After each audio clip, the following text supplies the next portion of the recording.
Però? Il mouse era active perdere. Mozzala? Non le mouse ne active perdere. Quando lo alzi vedo. Boga sir. Quando adesso perché Ada mukla da ki সারাদিন কাম করে একটা দিন। ওই এই লের হলকে চালু করছি দিছি শোনাড়া লের শিক্ষিত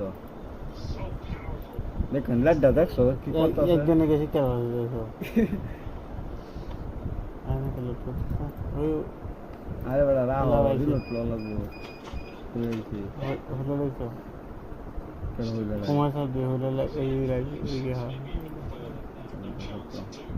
বন্ধু করে দেন নাকি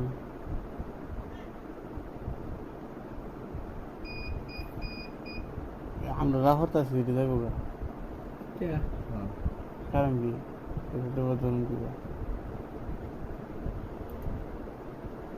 কার কি চলতে চলে এই বাল দেখে বা এর খেলা দেখে পুরো জানে এই কথা নিয়ে চলো অপেক করে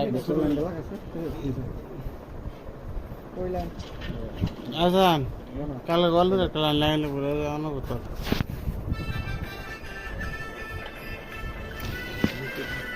আমি পুরো লাগবো চারটা লাইন দেন হ্যাঁ মরক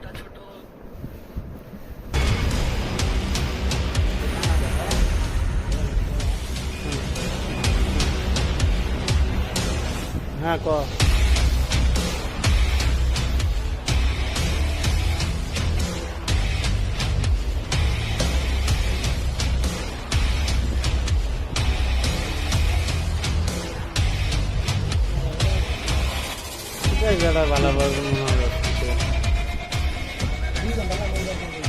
A blistering display of hitting from the Australians, put into bat by Aidan Markram. 226 on the board, 227 to win the game. It just seems so far out of sight to have a score like that from 20 overs. The highest on this ground in an international match was by India against England, actually, in the T20 World Cup. That was 218, I think.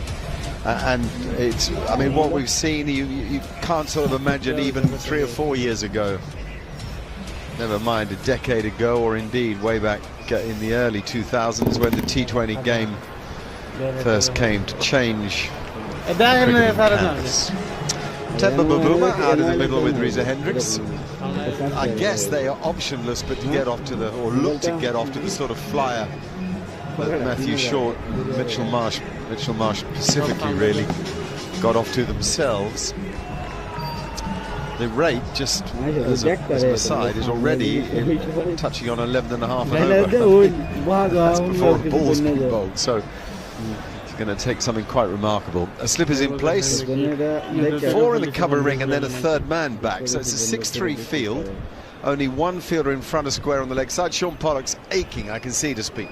I want to see how Marcus Stoinis goes on. I mean, those figures would say he doesn't bowl much. We watched him in the warm-up, and he was charging it, hitting the ball to shape away from the right-handers.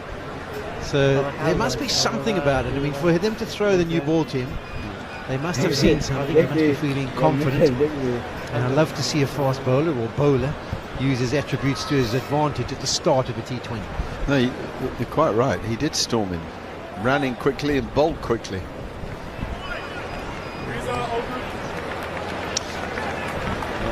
A reminder, the first KFC T20 International here at Hollywood Bets Kingsmead. Australia dominant with the bat. Here's Marcus Stoinis. There's the swing. That's exactly what he did when we were out there watching him pre-match. Good carry through to the wicket-keeper, late movement. Very talented cricketer. One, incidentally, highly rated from the minute he saw him by Shane Warne. Now, there's an element of Victorians sticking together in that, but Warney thought he had a lot of natural ability, both with ball and bat, and hoped that Australia stuck with him. Well, they have and they haven't. He's not always been consistent, but at times he's been brilliant.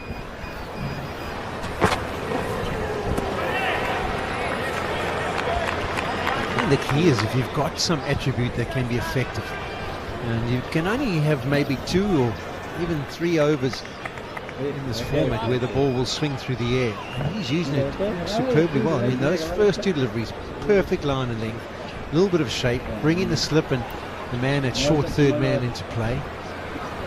He's shown good control. And, he's not a guy, as we saw from those stats, 52 games, only 18 wickets. He doesn't normally play a massive role, but he's obviously thought about it and thought, what can I do to add a bit of a different dimension to this team, and he's doing it now. It's a good stroke and a great stop.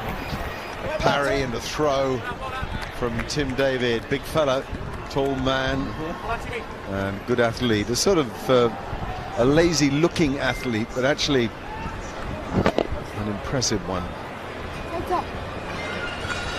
Just the front shoot. It's a brilliant stop. If he had picked it up cleanly, he might have been able to turn and try and throw the stumps down. I walked past him as he went onto the ground after the first innings, and he said, "Oh, Polly, I missed out on happy hour." He got out with 3 or 4 overs to go. He didn't get to play as many shots as he wanted to. Temple Boomer got really squared up, so much so that he was off balance. By squared up, I mean, he lined it up with his right shoulder, not his left shoulder, and was front on when he played the ball. That's not the end of the world, but it is if you're off balance. So that's something to do with the actual delivery. It was looking like it was heading down to the leg side, and then once it pitched, it just straightened nicely. A bit of movement from Stoinis. 4 deliveries, just a single off it. He's done well so far.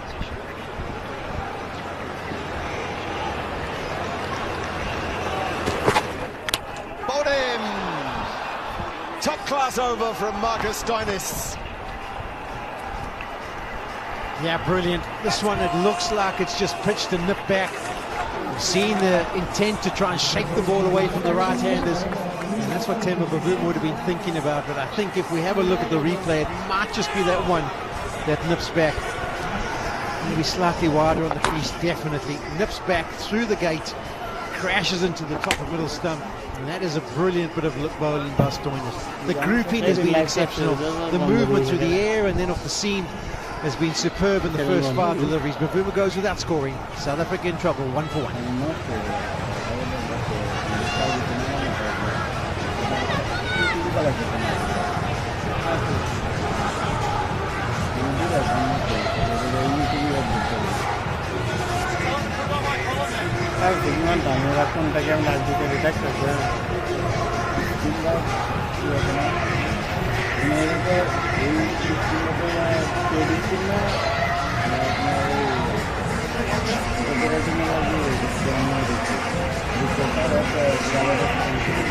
Not only has Temba Bavuma had his poles knocked over by Marcus Stoinis, but the rate has gone to 11.8 and over from 11.35 at the start. Here's Rassi van der Dussen. Good run chaser, nice calm head on him, but of course this is really about your range of shot, your power of shot, because there's not so much craft in this as adventure. It's got to go on one big adventure. Chris Morris is alongside Sean and I, very quietly acknowledging each of the balls bowled so far by Marcus Stoinis. 1 left in the over, a fine over so far. And so it remains. What a start by the Australians, 1 for 1.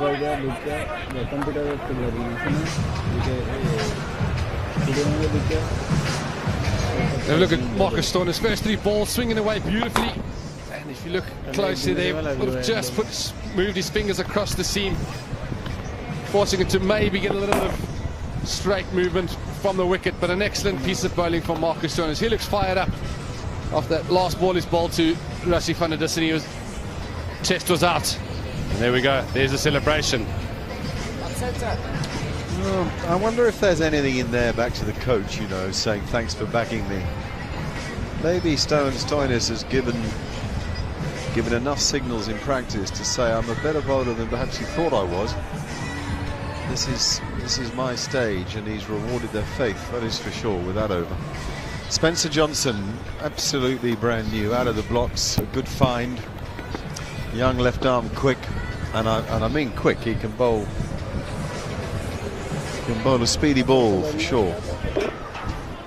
Yeah, there was another Johnson who bowled a speedy left arm ball for Australia as well. Oh, And here on one occasion too. Maybe not as quick as he bowled at Centurion, but not far off.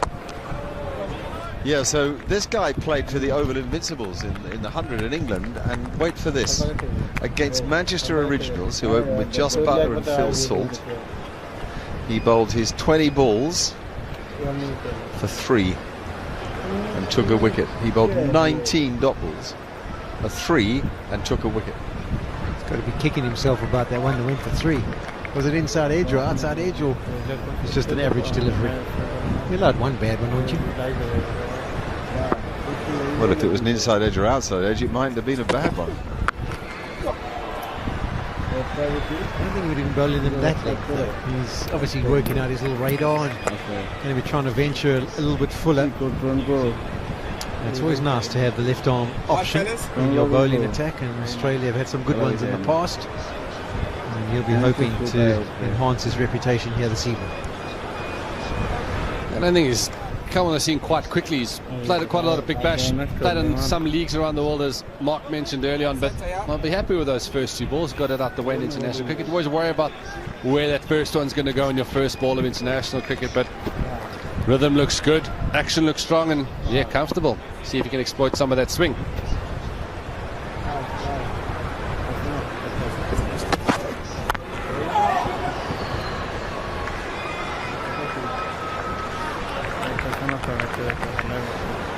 And if we look at the celebration from Marcus Stoinis, I think that might have been related directly to Lazard Williams after he got him out in the first innings. So a little bit of niggle out there straight away, and it's what you like to see between South Africa and Australia.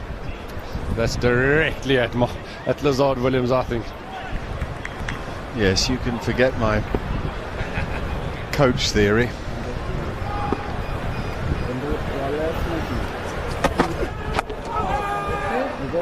Nice movement through the air back into the right hand.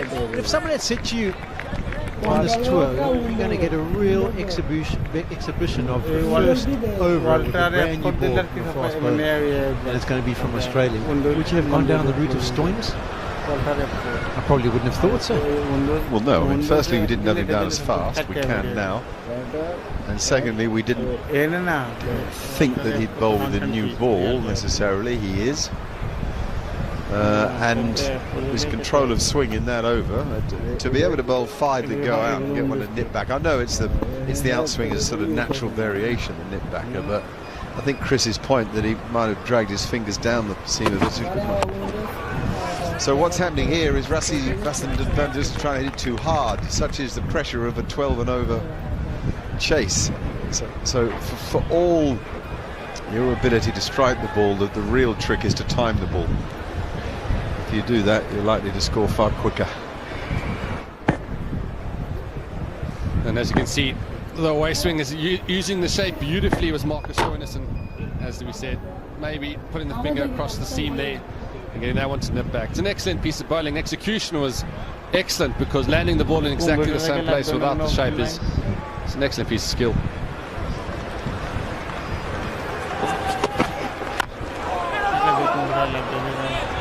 Yeah, Rassi not able to lay bad on ball, really.